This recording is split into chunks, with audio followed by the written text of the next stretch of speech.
Hi, I am Yuki, and today I will be your storyteller. Make yourself comfortable and we'll get right on it. Chapter 1. The story starts in the year 2125, 4 years after the 4 giant towers appeared out of thin air and 4 evil gods with terrifying powers came into the world. They each led countless demonic beasts to ravage the earth, and humans called them natural disasters. In order to survive and to continue civilization, the strongest human beings, the apostles, finally united and launched a fierce counterattack against one of the 4 natural disasters. Yilin, the protagonist, who was one of the apostles, killed one of the 4 natural disasters and tell himself that the apostles have faced many casualties and have finally defeated one of the 4 natural disasters. He then hears someone call his name. He then looks, see Molly coming down with a he kick. He then holds her by the leg, telling her that kicking people only in the face is a disease she should get cured of. She then tells him to stop calling her Mung Mung and instead call her Molly. Yilin then tells Molly that the reason she came was because she was worried about him. She then denies this playfully, telling him that she was just thinking of the trouble she would go through collecting his corpse. She tells him that the backup troops are coming and that he is the hero who defeated one of the 4 disasters. She then adjusts his clothes, telling him that a hero cannot appear unkempt, and then they are stabbed by Xiaoshang, feeling betrayed. Yilin tells Xiaoxing they thought they were best friends. Xiaoshang says that Yilin will become the traitor who killed Molly. Then suddenly Yilin finds himself shouting in the classroom and says, 2121. 4 years ago? The teacher, Wang Fenbi, then tells him that it's like Yilin has a problem with his tower history class, telling him angrily that it's like he knows everything about that, right? The teacher then poses a question at him, asking him about the tower era. He then gave a well-detailed answer, saying that on November 11th, 2001, 4 giant towers appeared out of thin air.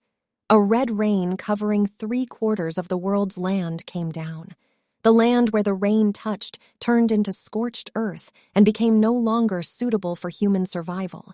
At the same time, all the satellites in outer space fell, and the sky became a restricted area, completely cutting off humanity's means of exploration and escape.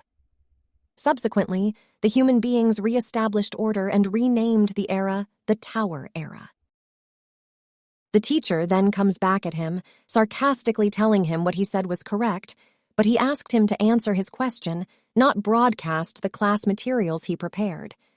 He then punished him by telling him to stand at the back of the classroom and reflect.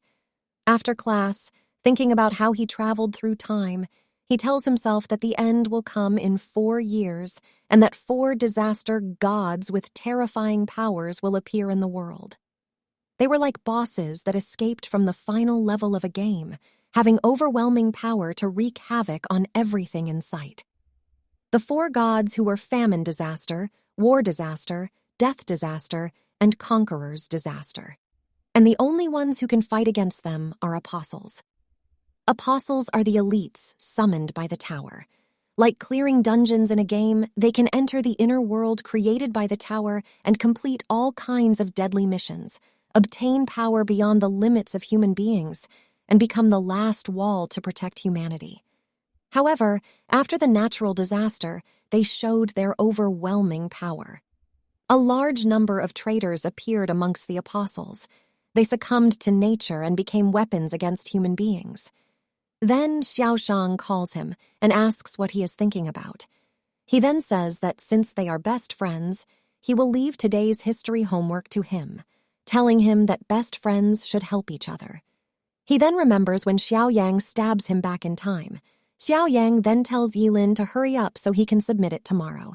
Xiaoshang, speaking to himself, calls Yilin trash and says he can already feel his bad luck. When Xiaoshang was leaving, Yilin says that tomorrow Xiaoshang will be dying tonight. Chapter 2. The next chapter opens in Xiao's residence as he is training his punching skills. He then brags that he is a genius and that even Teacher Ma can't withstand his punch. Then suddenly there was a blackout, and he then wondered why there was a blackout. The next thing he saw was a screen that posed a question to him. Does he believe God exists? He was surprised when Yilin suddenly cut his neck from the back. Xiao, holding his neck, realized it was Yilin. He, Xiao Shang, is calling Yilin trash. Ask him why. Yilin then responds, asking why he is asking, that he also asked the same of him back then. He then continued by saying he thinks he, Yilin, would just leave after what he did to him. He further says he is not a saint who will lay hands on him, Xiao Shang, only after he does an evil act. The screen then shows again, saying that an unregistered person is suspected of having killed the apostle trainee. The screen then processes eligibility transfers. Yilin then mocked Xiao Shang, saying that he never expected Xiao Shang to die that easily. He then continues by saying there are 2 ways of being an apostle. The first method is to raise one's strength, agility, and vitality stats to 10 points so that the person can have a high probability of receiving a call from the tower. The screen then shows that eligibility has been transferred, processing registration, Logan area, Tower of Death, registration number 1010. He then mocks Xiao and says that he should really be thanking Xiao for the reward because with this, he can be an apostle earlier than it took him the last time. The screen then shows he has opened the treasure chest and also obtained a skill, a breath-concealing art. The screen then shows his active skills and said apostle training 1010 is detected to be using an unknown module. The screen then asks him whether he would like to upload it, and he tells the screen to load it. The next line shows that the module of calamity has been successfully uploaded. Yilin then saw the skill panel, thinking that it was something he obtained after defeating the conqueror. He then says that the number of skills that the apostle could use are only a few. But it is so much different compared to the calamities who can use every single one of the spheres on the module tree as their skill. He then says to himself, why was I not aware of the existence of the module tree before? And if he thinks of the place inside the tower as a dungeon, then the apostles must be players, and the so-called calamities should be their final bosses. He then continued, saying that, in other words, him stealing Xiaoyang's eligibility caused the tower to do some reconfiguration, which apparently affected the module of calamities. The screen then shows that an error has been detected and the skills cannot be used. Shocked and disappointed, Yilin says, does that mean he won't be able to use all the skills he got from the conqueror anymore? He then says, however, that having this innate skill tree with him will put an upper limit on the number of skills that can be used. And the most important thing is that he can even use it to upgrade and edit his skills. All he has to do is obtain skills from the inner world and then turn them into the skill sphere of the module. He's been too excited and tells himself to calm down, saying how could he think of something like that when all he ever wishes for is just enough strength to equally face the enemies. The screen then asks him whether God exists. He picks yes and asks the screen whether the tower is calling him. He then disappears into the inner world. It then appears that the inner teleports him to a plane where he meets 4 people. He realizes that his mission was in the palace. The plane then begins to crash, and the trail mission starts. Chapter 3. Yilin, having nostalgic feelings, says that the mission introduction is full of malicious content. Makuku, one of the 5 passengers, then shouts that they heard the broadcast, right? Saying, why is this happening? Are they kidnapped? Away, a programmer who was also one of the 5 passengers, said that it was impossible that this was a plane because all the planes had already stopped working 10 years ago. Besides, he was just at his office. But how did he get here in the blink of an eye? Jack, a prison death row inmate who was also one of the 5 passengers, then said that not all of them came here because they chose yes. He then continued by saying that people say that bad people won't die a peaceful death, but it seems that the heavens are trying to help him. Wang Qing, who was one of the 5 passengers, then said that this is why men are unreliable. They begin to scream and shout whenever anything happens. Besides, shouldn't the priority be on how to survive? Yilin then approaches Wang Qing, telling himself that she is too calm for someone entering the inner world for the first time. Yilin then takes a look under his seat and sees a first aid kit there. To lessen difficulty for first-timers, the tower will always provide a special item to them. He then opens the box and sees a knife and parachute, which are the special items provided to him by the tower, and that the tower provides newbies with special items to help them on the mission. He then wonders why he was given an old parachute. He then realizes it is a trap set by the tower, and anybody who escapes through it will die. Ma Cuckoo then opens his first aid kit and sees a life jacket and expired coconut juice. Jack opens his first aid kit and finds out he was given a life jacket and a motorcycle helmet, which made him furious. Ah Wei, checking under his chair, didn't see any first aid kit. Yilin finds it to be odd because it shows that the tower wants them to fight one another. Wang Qing opens her first aid kit in front of everybody, which makes them jealous. Ah Wei then grabs her by the neck, pushing her to the floor, threatens to give him her parachute, that he needs to survival. He was then pushed away by Jack, who also wanted to collect the parachute from her. Yilin, seeing this, realizes that Wang Qing was trying to sow discord. He then offers up his parachute to Jack. Jack tells him he is trying to play the hero, and he accepts it. And he jumps out of the plane, telling them there is still one parachute left, and they can struggle for it. Yilin tells himself that this is the first time he will see an idiot happily jump to his death. He then tries to figure out a way. He then sees another person on the floor and says to himself that he thought the broadcast said there were only 5 people in the plane. That this means there is an imposter. Chapter 4. Yilin then sees a box under one of the chairs. Inside the box, he sees a life vest and an ordinary emergency hammer.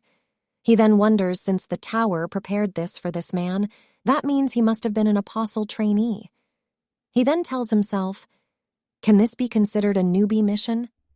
Seeing that this person who killed and hidden away, even before they knew what was going on, and as for the person who killed him, it must either be the suspicious lady or the 4 eyes with no starting item. He then tries to figure out who it was. Ma Cuckoo and Yang Qing were fighting over Yang Qing's parachute. Ma Cuckoo, being an old man, tells her, "Didn't your parents teach you how to respect elderly people?" Ma Cuckoo then finally gets the parachute, and Yang Qing meets Yilin to help her get her parachute back. Yilin then tells her, "If it was your only chance of survival, would you let it go easily?" He then tells her that Occam's razor dictates that the culprit is always the most suspicious and that she is the most suspicious person. He then pushes her away and tells her that her acting is too shabby, from the start till now. He tells her further that all she has been doing is sowing discord and trying to get them to kill each other. She then tells him that it hurts. Yilin then uses the hammer to shatter the glass in the cockpit. He sees that the plane has 7 minutes before it crashes. He then saw a brand new parachute and takes it. Ma Cuckoo, after collecting the parachute from Yang Qing, tries to jump out of the plane but was stopped by Yilin, who tells him if he jumps, he is going to die. Ah Wei then regains consciousness and challenges Ma Cuckoo to give him back the parachute, telling him he needs to live, that it is his. Ma Cuckoo then tells him not to come to where he was, but he didn't listen, and they both dragged the parachute till they both fell off the plane, still dragging. Yang Qing, realizing that Yilin got the right parachute, tries to convince him to let them go together. Yilin exposes her, telling her that she was the one who killed the last participant and stole the starting kit from the 4 eyes. He then grabs her neck, telling her that this way, even if they both realize that there was an extra person, the person under suspicion would have been the 4 eyes. But her scheme had 2 layers of precaution. He says it's well thought out, but it is a shame he is 1 step ahead of her. He further tells her that she was too calm, even her desire to survive was too little. Yang Qing tells him that he is not bad as a newbie for seeing through her, and she tells him that she should have killed him first. Yilin suddenly jumps away from her as she changes her form to the beast and grabs him with her tentacles that come out of her belly. She's ready to eat him. The screen then shows up again, saying that an apostle trainee number 897 and 1002 have died. Yilin realizes that she is Revenant, An apostle who dies in the inner world becomes a revenant. He explains that the revenant is vengeful spirit that helps the tower to hunt apostles. The screen then shows Yilin activated the breath-concealing art and decreased his presence by 40%. Yang Qing can't find Yilin and is looking for him, but he's standing right in front of her. He tells her that she's not qualified enough to make him run away. Yilin then rushes at her and slashes her with a knife. Chapter 5. The renegade then tells Yilin that it is quite unbelievable that a first-timer like him wants to use skills. However, she tells him that he shouldn't forget that she was also once an apostle, and he is not the only one who can use skill. The revenant then attacks him, but he successfully defends himself, revenant boost of her skills, telling him that with this he can toughen his bones and flesh and become indestructible. Yilin thinkingly says to himself, "Does that mean he has no weak point anymore?" He then decides if that is the case, he will destroy him into pieces. Then Yilin uses his second skill to attack the revenant, which surprised the revenant. Yilin then uses two skills at the same time.